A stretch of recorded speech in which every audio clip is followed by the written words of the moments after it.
Olá, graça e paz, muito bem-vindos a mais um programa de estudos bíblicos aqui da Rede Super de televisão. Eu sou a pastora Ana, falo aqui da Igreja Batista da Lagoinha de Braga e vou neste momento compartilhar com você uma mensagem da Palavra de Deus. Eu te convido então a abrir a sua Bíblia comigo lá em Gênesis, capítulo 11, nós vamos ler dos versos 1 ao verso 7. Diz assim: no mundo todo havia apenas uma língua, um só modo de falar. Saindo os homens do Oriente, encontraram uma planície em Sinear e ali se fixaram. Disseram uns aos outros: vamos fazer tijolos e queimá-los bem. Usavam tijolos em lugar de pedras e piche em vez de argamassa. Depois disseram: vamos construir uma cidade com uma torre que alcance os céus.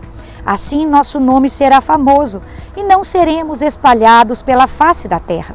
O Senhor desceu para ver a cidade e a torre que os homens estavam construindo e disse: eles são um só povo e falam uma só língua, e começaram a construir isso.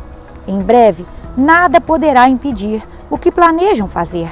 Venham, desçamos e confundamos a língua que falam, para que não entendam mais uns aos outros. A Bíblia diz que Deus criou os céus e a terra e criou também tudo que nela há. Em Gênesis 1:26 disse: façamos o homem a nossa imagem e semelhança. Então Deus, meus irmãos, criou a terra, os céus e criou também os seres humanos. E Deus deu a nós uma ordem: multiplicai-vos. Ou seja, Deus tinha para nós um plano inicial: encher a terra. Mas à medida que os homens foram se multiplicando, se multiplicou também a maldade se espalhou. E diz a Bíblia que os pensamentos e os corações dos homens estavam inclinados para o mal. E à medida que o homem foi se multiplicando e o tempo foi passando, a criatura foi perdendo a sua semelhança com o Criador, no que diz respeito à bondade, à generosidade, à santidade. E aos poucos ali o homem foi se corrompendo com o mal. E aí, queridos, Deus então envia um dilúvio. Mas Deus envia um dilúvio e destrói toda criatura com fôlego de vida embaixo da terra. Mas um homem ali que se achou justo perante Deus, um homem ali que não havia se corrompido, nós estamos a falar de Noé, este homem e a sua família serão preservados. Então, quando ali o dilúvio destrói todas as coisas, o Senhor chega ali para os descendentes de Noé e dá a mesma ordem para eles: enchei a terra. Mas aí começa, queridos, um conflito de planos. Deus tinha um plano inicial para que nós enchêssemos a terra. Mas aqueles descendentes, aquele clã de Noé, eles queriam traçar o seu próprio plano. E começam a traçar o seu próprio plano. E eles começam a traçar o seu próprio plano, ou seja, planos à parte do Criador, planos à parte de Deus, e começam a tomar uma outra direção.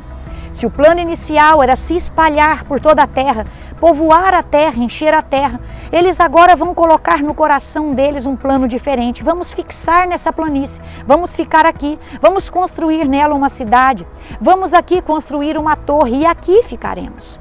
Nós não espalharemos, mas ao contrário, aqui ficaremos e nos ajuntaremos. Então aquele plano inicial de Deus começa a chocar com um plano que o homem faz no seu próprio coração. Então, se no início ali Deus dava comandos para o homem dar os passos, se Deus trazia ali a direção para o homem, agora essa humanidade começa a caminhar na sua própria direção, no seu próprio entendimento, na sua própria vontade. Então, aquela humanidade que era inicialmente teocêntrica, ela tinha Deus no centro e Deus comandando todas as coisas. Essa humanidade agora vai passar a ser antropocêntrica. Ela vai se colocar no centro. O homem será o centro de todas as coisas. Então, aos poucos, a humanidade começa a abandonar a sua dependência em Deus e começa, queridos, a depender da sua própria capacidade, do seu próprio esforço, do seu próprio entendimento. Então, de uma dependência em Deus, a humanidade começa a caminhar para uma autossuficiência nela mesma. E aí, queridos, nós vemos que a humanidade, porque agora não depende mais de Deus, ela começa a estabelecer para si pilares, ou de acordo com essa passagem, torres que proporcionem para ela segurança, proteção, paz, felicidade, segurança. E aí, queridos, nós vamos ver que nós, no decorrer da nossa vida, nós podemos construir torres. E torres, queridos, ali, que substituem tudo aquilo que Deus já havia prometido para cada um de nós. Talvez você tenha construído projetos na sua vida. Talvez você esteja aí me assistindo e tenha aí sonhos, mas talvez Deus não esteja mais fazendo parte dos seus sonhos. Talvez você esteja construindo torres, mas estejam construindo aí projetos sem a presença de Deus. E esse projeto aqui de Torre de Babel nos ensina sobre isso. O projeto não era ruim. O problema é que o ser humano tenta construir uma vida sem Deus, tenta construir projetos sem Deus. E esse projeto aqui da Torre de Babel estava sendo levantado sem Deus. E nós, sem que percebamos na nossa caminhada, nós muitas vezes tiramos Deus dessa caminhada e colocamos torres que venham substituir essa presença de Deus e tudo que Deus pode oferecer para nós. Talvez você tenha construído aí na sua vida uma torre da estabilidade financeira, uma torre da religiosidade, uma torre do comodismo, uma torre do conforto, uma torre, queridos, da felicidade, uma torre da paz, uma torre do sucesso. Sem perceber, aos poucos, muitos de nós construímos essas estruturas e não convidamos Deus para fazer parte delas, nem dos nossos planos, nem dos nossos sonhos. E aí, quando menos se espera, nós quebramos a cara, então perguntamos: onde está Deus? Muitas vezes isso acontece com a humanidade. A humanidade deixou Deus fora dos seus planos, fora, queridos, dos seus projetos lá no início. E agora, quando as coisas parecem que vão mal, essa humanidade olha para o cenário e pergunta: onde está Deus? E talvez a pergunta não seria onde está Deus, talvez a pergunta seria: onde eu deixei Deus? Onde foi que eu perdi Deus na minha caminhada? Quando foi que eu parei de convidar Deus para fazer parte da minha vida, dos meus planos e dos meus projetos? Por isso, essa mensagem de hoje, eu quero te convidar a refletir: será que o que eu tenho construído, Deus está nisso? Naquilo que eu tenho construído, eu tenho convidado Deus para estar comigo? Deus tem feito parte da minha caminhada? Deus tem feito parte da minha vida? Queridos, se Deus não estiver conosco, a chance de nós fracassarmos é muito grande. Nós vimos aqui que o projeto da Torre de Babel não era ruim.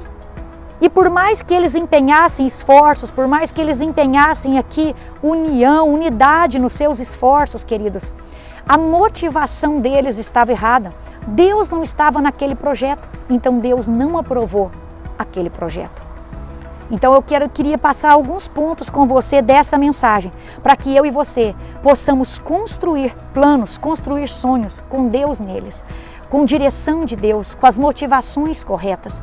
Porque, queridos, se eu e você começamos a construir algo que não aponta para o Senhor, provavelmente o Senhor não está nesse projeto, provavelmente o Senhor não está nesse plano e nem nesse sonho. Tudo que eu e você formos construir, isso de alguma forma tem que glorificar o nome de Deus. Então a primeira coisa que eu chamo a sua atenção é para o verso 1. O verso 1 mostra para mim e para você que em todo mundo havia apenas uma língua, um só modo de falar. Quando você caminha aqui por essa narrativa, você vai ver que os verbos estão no plural. Vamos construir, vamos para ali, vamos fazer. Então havia ali uma conjugação de esforços. Tudo que esse povo fazia, eles faziam em unidade, eles faziam em união, eles faziam em cooperação. E tudo isso são qualidades boas. Tudo isso eu e você precisamos procurar ter. Unidade na família, unidade na igreja, unidade, querido, com os amigos, união, cooperação uns com os outros. Mas o grande problema aqui, queridos, não estava no projeto. O grande problema aqui não estava na execução. O grande problema aqui estava na motivação. A direção que o Senhor havia dado para eles não era a direção que eles haviam decidido seguir. Deus pede, se espalhe, e eles decidem se juntar.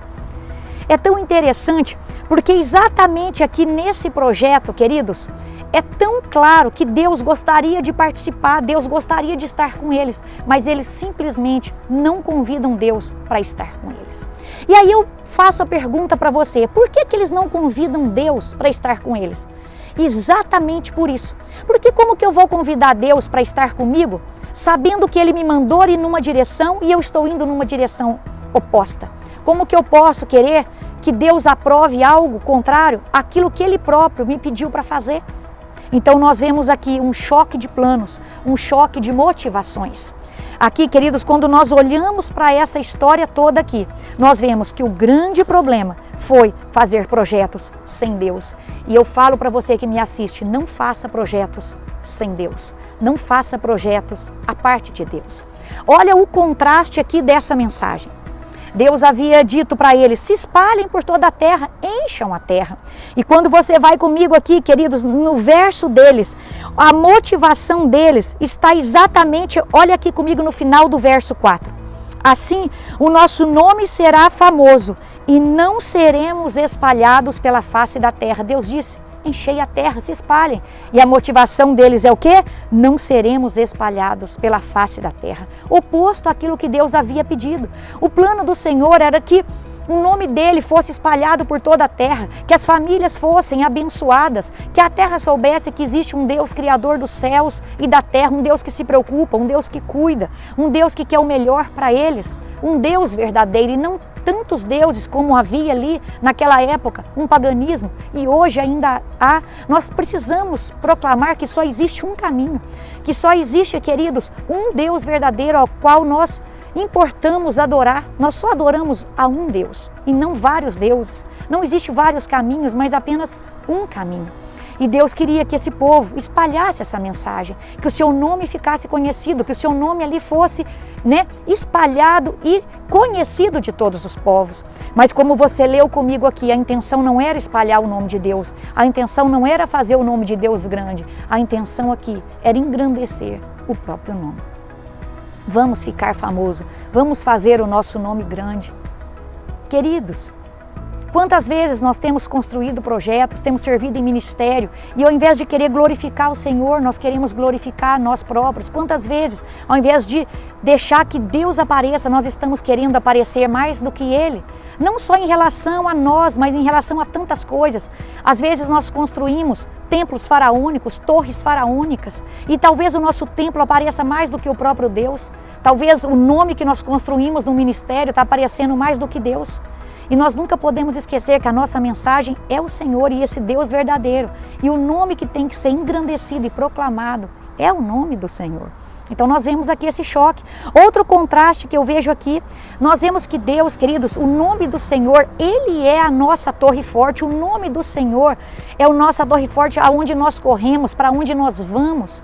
Mas aqui, queridos, esse povo aqui, ele não fez do Senhor o seu socorro, ele não fez do Senhor a segurança deles, não fez do Senhor a sua torre forte, pelo contrário, esse povo aqui procurou construir a sua própria torre.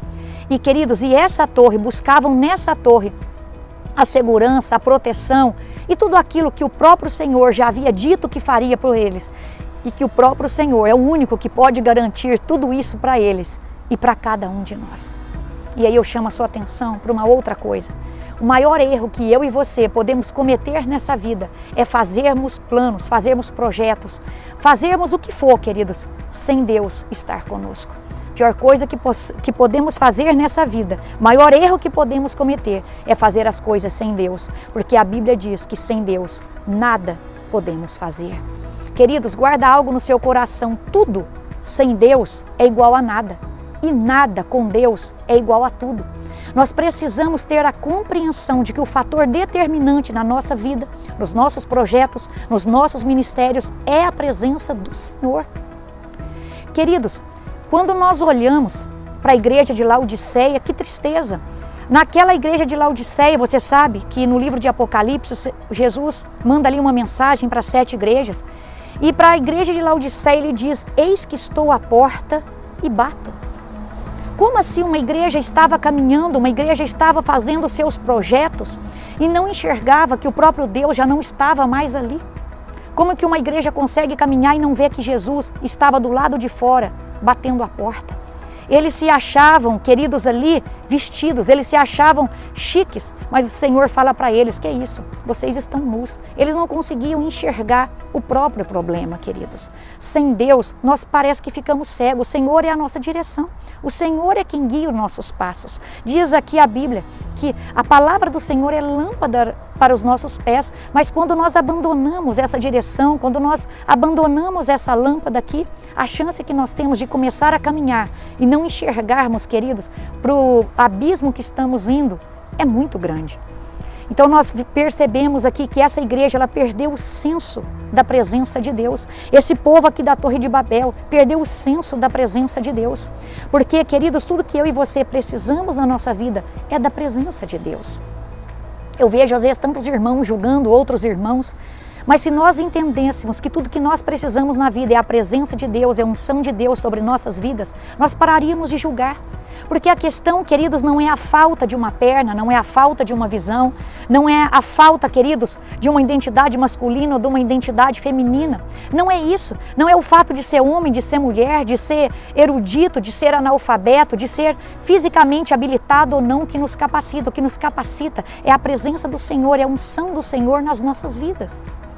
Isso tem que estar muito claro, queridos, no nosso ministério, na nossa vida e no nosso coração, para que possamos caminhar nessa segurança que é a presença dele que define todas as demais coisas e caminharmos sem julgamento, né, na obra do Senhor, quando olhamos para algumas pessoas, porque o que vai capacitá-la é a presença do Senhor na vida dela, queridos. Por isso eu e você temos que ter muito cuidado para não acharmos que o fato de estarmos fazendo coisas boas, Deus está naquela coisa. Eles estavam aqui em cooperação, em unidade, eles estavam aqui, queridos, em união, mas mesmo assim o Senhor não os aprovou. Porque, queridos, quando nós fazemos algo e o Senhor não está nesse algo, quando nós fazemos algo contrário à vontade do Senhor, quando a nossa motivação é contrária ao Senhor, ainda que a qualidade seja boa, o Senhor não irá aprovar essas coisas. Guarde algo no seu coração, coisa errada, com aparência de coisa certa, não é coisa certa.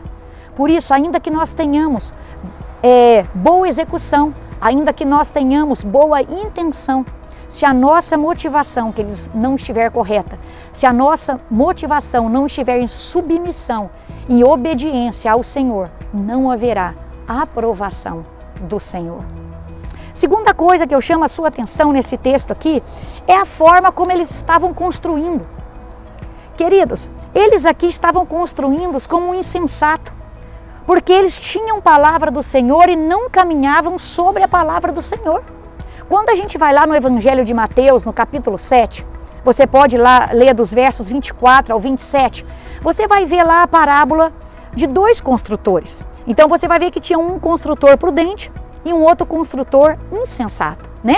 Então o construtor prudente, diz a parábola, que era aquele que ouvia as palavras do Senhor e as colocava em prática. Mas por outro lado havia também um outro construtor, que era o construtor insensato. Ele ouvia as palavras do Senhor e não as praticava. E aqui esse povo da Torre de Babel, eles estavam assim construindo insensatamente, porque eles estavam construindo aqui sem a palavra do Senhor, sem obedecer a palavra do Senhor. E queridos, guarda algo no seu coração. A obediência à palavra de Deus, ela traz bênção para a nossa vida. Mas ao contrário, a desobediência, ela traz sofrimento. Quando nós vemos na parábola, aquele que construiu exatamente como Deus mandou, ele pode até ter levado mais tempo, pode até ter dado mais trabalho para ele construir, porque afinal ele construiu sobre a rocha, né? Então ele deve ter suado para construir aquilo ali, ele deve ter levado mais tempo, mas na hora que veio a tempestade, querido, nada derrubou aquilo que ele construiu. Então aquela obediência dele trouxe bênção, porque apesar de todos os problemas, ele permaneceu. E permaneceu de pé. Mas o outro, que não fez da forma como o Senhor havia pedido para ele fazer, ele constrói ali sobre a areia. Talvez tenha sido bem mais rápido construir na areia do que numa rocha, mas na hora que veio a tempestade, aquilo caiu, queridos. Aquilo caiu. Então, aquela desobediência dele trouxe sofrimento, porque agora ele teria que recomeçar. Agora ele já não tinha mais aquilo que ele havia levantado. Então guarda isso. Qual foi a diferença entre aquele construtor prudente e o insensato? Foi que um obedeceu e o outro desobedeceu. A diferença foi obediência e desobediência, bênção e sofrimento. Quando nós construímos baseados na palavra do Senhor, na direção do Senhor, em submissão ao Senhor, em obediência ao Senhor, nós trazemos bênção, atraímos bênção para a nossa vida.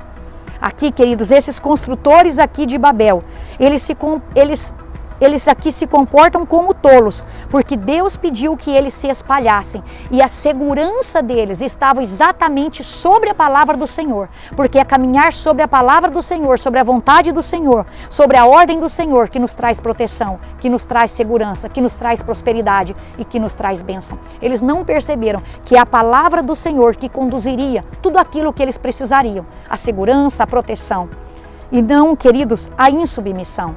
Mas ao trocar ali a submissão pela insubmissão, ao trocar tudo aquilo que a obediência traz e partir por uma desobediência, aquela desobediência leva seres humanos a construir torres para trazer para eles tudo aquilo que o próprio Deus pode garantir para cada um de nós. Nós começamos a confiar em coisas e não naquilo que o Senhor pode dar. E nós sabemos que nós não confiamos em cavalos, nós não confiamos em carros, mas nós confiamos no Senhor. Porque tudo isso dessa vida é passageiro. Uma casa pode cair, o meu investimento pode acabar, uma crise financeira pode vir, amanhã eu posso ficar doente, mas as bênçãos do Senhor, que Ele nos guarda, não existe lugar mais seguro do que confiar no Senhor, do que os braços do Senhor, do que a nossa obediência. A obediência traz segurança, traz bênção para a nossa vida. Então obedeça, queridos, ao Senhor. E aí eu vou caminhando para o final dizendo para você, queridos, que quando nós olhamos para essa narrativa aqui, uma parte ela me chama a atenção. Porque o Senhor olha para esse projeto aqui e o Senhor diz lá no verso 5 assim: eles são um só povo, eles falam uma só língua. E eles começaram a construir isso. Em breve, nada os impedirá de fazer o que eles querem fazer. Queridos, Deus olha aquelas qualidades, Deus fala assim, realmente a cooperação é excelente, como a igreja precisa que nós cooperemos uns com os outros, precisa de unidade. O corpo de Cristo precisa andar em unidade, precisa andar, queridos, em união. Mas sabe o que eu vejo aqui? Que nenhuma técnica, nenhuma estratégia, queridos, nada que nos faça parecer forte é tão forte quanto a nossa obediência ao Senhor. Nada que nós venhamos desenvolver, nenhum projeto que nós venhamos a elaborar, nenhuma estratégia, nenhuma técnica é tão forte quanto a obediência ao Senhor. Nós nunca somos tão fortes como somos obedientes ao Senhor.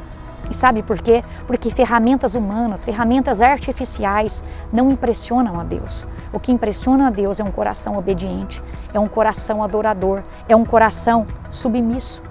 O que adianta fazermos projetos astronômicos? Vamos construir uma grande cidade, vamos construir uma grande torre, vamos construir um grande nome, vamos fazer isso, vamos fazer aquilo. Se Deus não estiver conosco e se Deus não estiver abençoando, de nada adiantará. Nós, queridos, em um momento ou outro nós fracassaremos. Como diz Tiago, Tiago diz assim, não deveríamos dizer, vamos ali, vamos aqui, faremos isso, faremos aquilo. Não, antes eu e você deveríamos perguntar, se Deus quiser, eu farei isso. Se Deus quiser, eu farei aquilo. Se Deus quiser, eu irei aqui e acolá. Se Deus quiser. Lembre-se, querido, a nossa força está na nossa obediência. E o nosso bom resultado está em fazer as coisas da maneira de Deus. Guarde no seu coração. Como assim nós começamos, eu quero terminar. Deus é o Criador dos céus e da terra. E Ele, como Criador de todas as coisas, Ele sabe melhor do que todos nós o que é melhor para cada um de nós.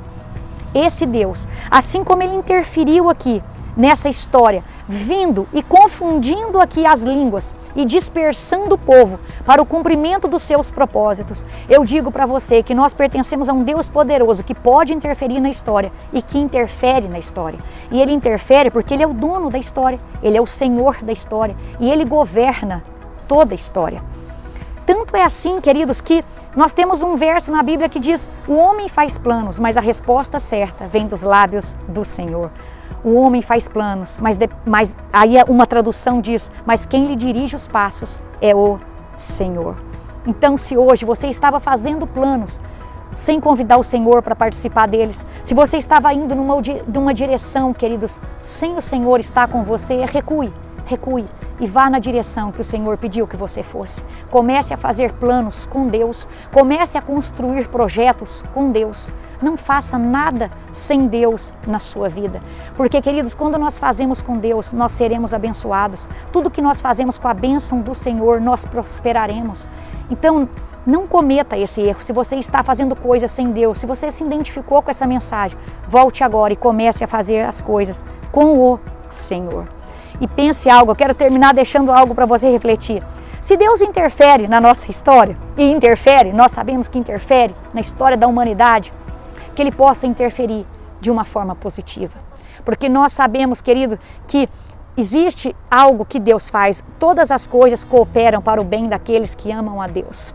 E aqueles que amam a Deus obedecem os seus mandamentos. Então, já que Deus interfere nessa história, que Ele possa interferir de uma forma que as coisas colaborem para o seu bem. E não, queridos, que Ele precise vir e interferir, confundindo línguas, para que eu e você possamos voltar para o caminho dEle. Confie no nome do Senhor. Nenhuma outra torre que você construir, nada que você construir pode te dar a segurança que só essa torre forte pode te dar.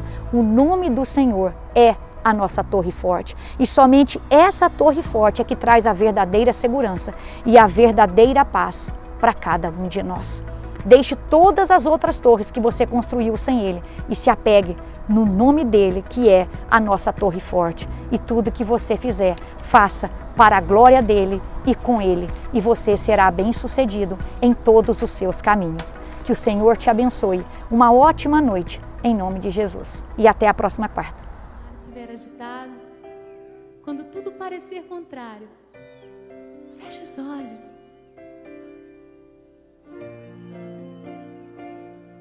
Contemple uma só coisa: a fidelidade do Senhor.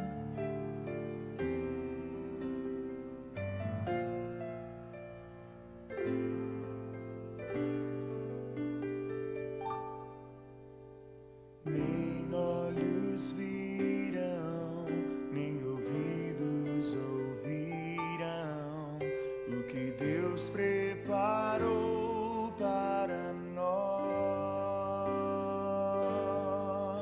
Um futuro certo, cheio de esperança e paz, muita paz. Quero viver teus sonhos, teus planos, tudo que por mim conquistaste na cruz. A tua vontade é o meu prazer.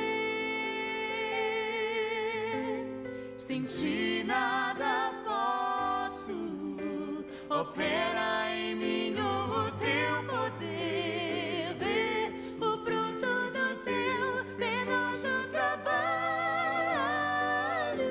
Alegra-te sobre mim, Alegra-te sobre mim. sobre mim. É tão bom sonhar teus sonhos, é tão bom viver teus planos e conhecer a graça de pertencer a ti.